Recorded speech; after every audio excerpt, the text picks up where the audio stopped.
Donc ici on a la chance d'être en bas de la montagne de Risoul, du coup il y a les sources qui sortent, donc on récupère l'eau qu'on emmène dans ce lac. Et là au niveau du petit ponton on a la prise d'eau pour arroser. Et puis dedans il y a des poissons, il y a des odontes aussi, des moules d'eau douce. Voilà, on essaie d'avoir un peu de diversité à cet endroit là aussi. Ce que je voulais c'était faire de l'agriculture, du maraîchage principalement. Donc au tout début, j'ai fait ma formation d'agriculteur, de BPREA.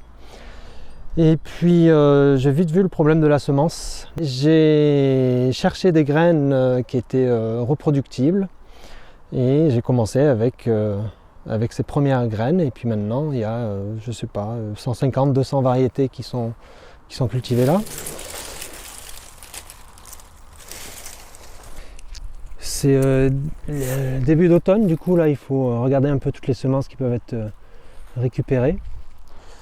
Puis c'est pareil, là il y a plein de petites tomates aussi qui se ressèment d'une année sur l'autre.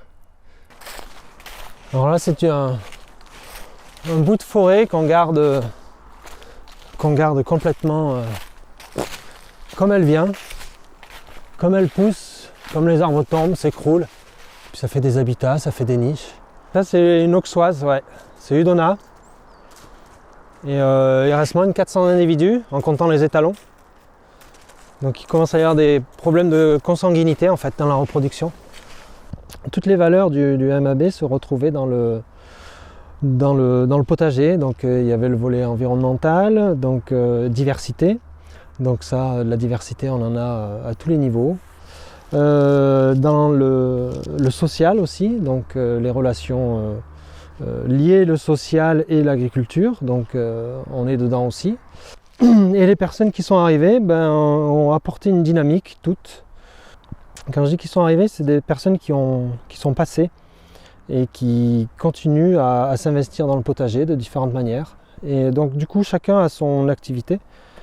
Donc j'ai présenté le dossier et je ne m'attendais pas à avoir de récompense. Mais pour moi c'est un énorme soutien parce que des fois on se lance dans des choses. On y croit très profondément, voilà, on le sent et on sent que c'est... Donc on le fait et de temps en temps on a l'impression de perdre un peu les pédales et de se dire mince, est-ce que vraiment ce que je fais ça a du sens et est-ce que je continue ou pas et voilà. Donc